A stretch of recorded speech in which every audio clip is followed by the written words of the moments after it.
For synthetic data generation, the user can start with importing base images from the gallery.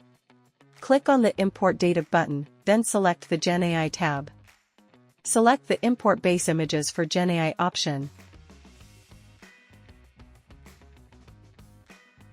Imported dataset can be checked in the gallery.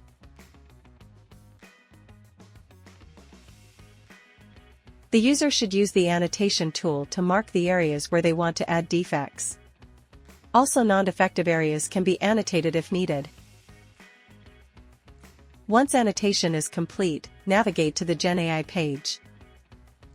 Click on the Generate Data button on the selected defect.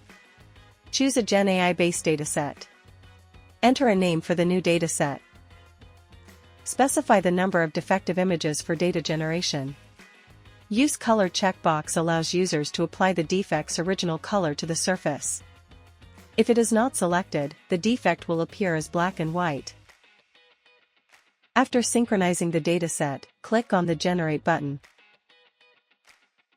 Go to the gallery page to review newly generated images.